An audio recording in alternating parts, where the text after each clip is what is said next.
दोस्तों, क्या आप एक इंग्लिश लर्नर हैं और आपको अलग अलग इंग्लिश एक्सेंट समझने में दिक्कत होती है और आप अलग अलग इन एक्सेंट्स को आसानी से समझना चाहते हैं? इफ यस, देन इस वीडियो को लास्ट तक जरूर देखें, बिकॉज आज मैं आपको बताने वाली हूँ कि आप कैसे अलग अलग एक्सेंट्स को समझने की प्रैक्टिस कर सकते हैं, वो भी बड़े ही आसान तरीके से। लेकिन उससे पहले अगर अब तक आपने हमारे चैनल को सब्सक्राइब नहीं किया है तो फटाफट से हमारे चैनल को सब्सक्राइब कर दें and do not forget to press the bell icon, because guys we work very hard to make such informative videos for you. तो स्वागत है आप सबका एक बारी फिर से हमारे चैनल पर। उम्मीद है दोस्तों आप सब लोग बढ़िया होंगे और आपकी इंग्लिश की प्रैक्टिस भी बहुत बढ़िया चल रही है। तो चलिए बिना किसी देरी के आज का वीडियो शुरू करते हैं। Guys, do you know world wide English language is spoken in more than 100 different accents. Like there is American accent, British accent, Indian accent, Scottish accent, Canadian accent और Australian accent and many more. और हर एक accent में words का pronunciation, speaking pattern और rhythm different होता है। कुछ accents काफ़ी ईजी होते हैं समझने में and some accents are very hard to understand.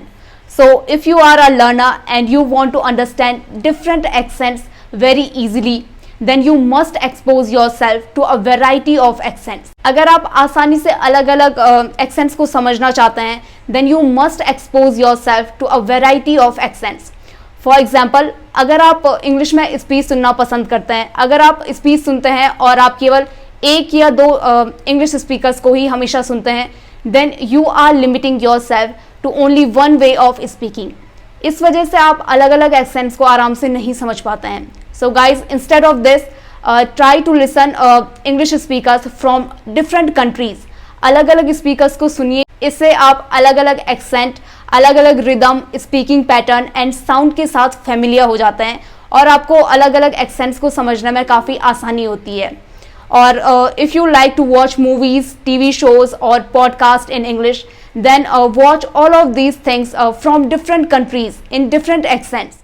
Guys, by doing this, you train your brain or you train your ears to understand different accents very easily. So guys, जब आप ये सारी चीज़ें अलग अलग accents में सुनते हैं और देखते हैं, देन आपके लिए ये काफ़ी ईजी हो जाता है अलग अलग स्पीकर्स को सुनना और समझना, और साथ ही साथ इससे आपकी लैंग्वेज की समझ भी बढ़ती है। And guys, one more thing is practice active listening. जब भी आप किसी स्पीकर को सुन रहे हैं, दैट टाइम पे full attention to his or her body language, facial expression and each and every word. इससे आप and try to grasp the main point of that speech. इससे आप स्पीकर का पूरा मैसेज समझ सकते हैं। Even though you are not familiar with that accent, still you can understand what they are trying to say. And guys, जब आप उन्हें सुनते हैं then try to copy them. वो जो कुछ भी कह रहे हैं आप उसे एक बार कॉपी करने की कोशिश कीजिए। इससे आपका एक्सेंट भी इम्प्रूव होगा, इससे आपका प्रोनाउंसिएशन इम्प्रूव होगा और आपको उन्हें समझने में थोड़ी आसानी होगी। And guys, one more thing is try to paraphrase or summarize all the things that the speaker has said. Guys, कोई भी स्पीच सुनने के बाद आप उस स्पीकर की बात को एक बार समराइज कीजिए, अपने खुद के वर्ड्स में उसे बोलने की कोशिश कीजिए। इससे आप स्पीच को आसानी से समझेंगे और उनके एक्सेंट को भी आसानी से समझ पाएंगे। So guys, that's it for today. This is how you can understand different English accent. So guys, I hope you have found this video useful. If yes, then make sure to like our video, subscribe to our channel and share this video with your family members and with your friends. We will meet in next session. Till then, bye bye and keep practicing.